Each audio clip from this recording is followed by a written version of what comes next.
81 degrees right now in Danbury, which has started summer without most of the rest of us. And Bridgeport actually climbed 19 degrees in an hour. Can you imagine what that would feel like just standing outside? You feel like somebody was turning up the heat, cooking you. Mark CARLSON sending us this video from Bethlehem. He said the winds are roaring right now, and that's the next thing that we need to watch heading through the evening tonight. Diane saying in Washington, Connecticut, it is blowing like crazy and the dogs are hiding. And you know, the winds are not too bad for central and eastern Connecticut just yet, but they're starting to come up, and that'll be the issue as we head through the evening tonight. Gusts close to 40 miles per hour in Danbury at the moment, and there is a wind advisory right through the night tonight as gusts could reach up to 40 or 50 miles per hour in spots. Again, that's up to 40 or 50 miles per hour. That could result in the chance for a few outages. Look at this. Bridgeport ended up setting a new record. The old record was 70 degrees that was set back in 1954. Again, almost 20-degree temperature jump.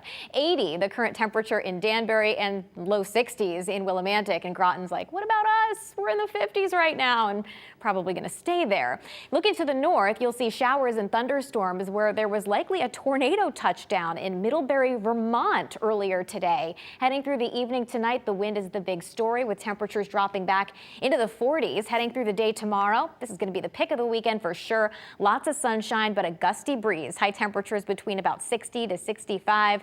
Northwest wind at 5 to 15 with a few higher gusts. And I do think as we head through the afternoon, the wind will start to diminish. Heading into your Sunday, we're dealing with rain and again, windy conditions, especially in the afternoon and the evening. We might once again see wind advisories go back up.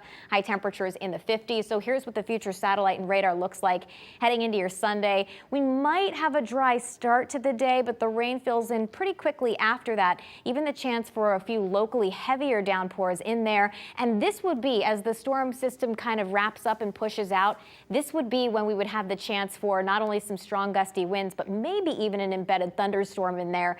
And then cooler temperatures settling in as we head into early next week. That'll be on Monday. We do need the rainfall, and I think we're going to get a nice soaking. If it's going to be a wet Sunday, it might as well be a nice soaker for us.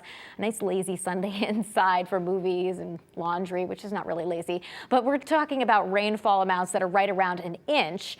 And then maybe some interesting stuff as we head into early next month. Here's the 7-day forecast. So a bit cooler on Monday.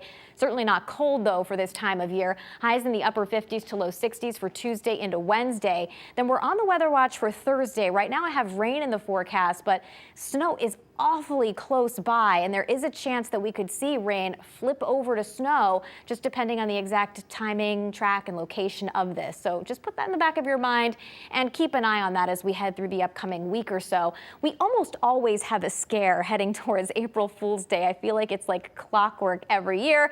Sometimes they pan out, sometimes they don't. But one thing is for sure, if you get snow in April, it doesn't stick around very long, caused by those higher sun angle and also generally warmer temperatures.